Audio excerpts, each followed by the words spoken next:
अहिले हामी भर्खरै हामी पाँचपोखरी महादेवको दर्शन गऱ्यौँ र साथमा यहाँ जो हुनुहुन्छ जो चाहिँ उहाँ चाहिँ लजिङ फुडिङको व्यवस्था साथमा यहाँनिरको हाइकिङ ट्रेकिङको लागि गाइडको पनि व्यवस्था उहाँले सुपथ मूल्यमा गराइदिनु हुँदो रहेछ।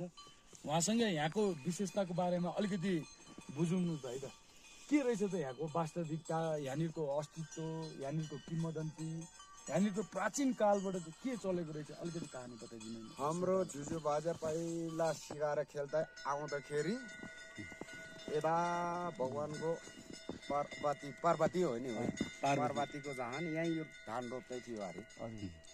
अनि यहाँ सबै यो भित्र लुकेको अरे। हजुर। अनि पछि यो बाजेको मूर्ति बनाएको हाम्रो बाजेको, वैभव बाजेको। हजुर। तपाईँ पनि वाइबै हुनुहुन्छ? म पनि वाइबै हो, हाम्रो खानदान वाइबै हो। ए हजुरको खानदानले चाहिँ बनाएको त्यो पाएको पनि हाम्रो खानदानले हो।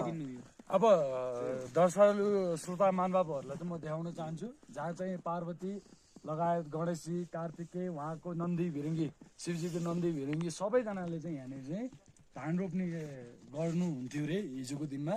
र यो धान रोपिरहेको क्रममा माथिबाट चाहिँ हाम्रो को बाजे भन्नुभयो, हाम्रो वैभव बाजे चाहिँ कुकुर लिएर शिकार गर्ने आउने क्रममा चाहिँ यहाँनिर चाहिँ नन्दी भिरङ्गी 64 होइन 33 कोटी देवी देवताको सहितको यहाँ देखेर पार्वतीजीहरू अरूहरू चाहिँ उहाँ गुफाभित्र चाहिँ छिर्नु भएछ अरे।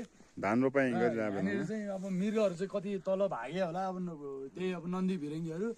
अनि त्यही चिज चाहिँ दायाँ बायाँ अवलोकन गर्नलाई कहीँ न कहीँ कतै न कतै चाहिँ त्यो माथि विराजमान भइरहेको चाहिँ नन्दी महाराज जस्तो लागिरहेछ क्या, जहाँनिरबाट चाहिँ हाम्रो शिवजीले चाहिँ हरेक ठाउँबाट चाहिँ प्रोटेक्सन दिइरहेको जस्तो लागिरहेछ है प्रभु है।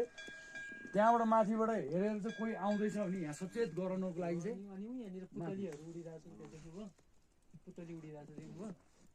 पुतली होइन चराहरू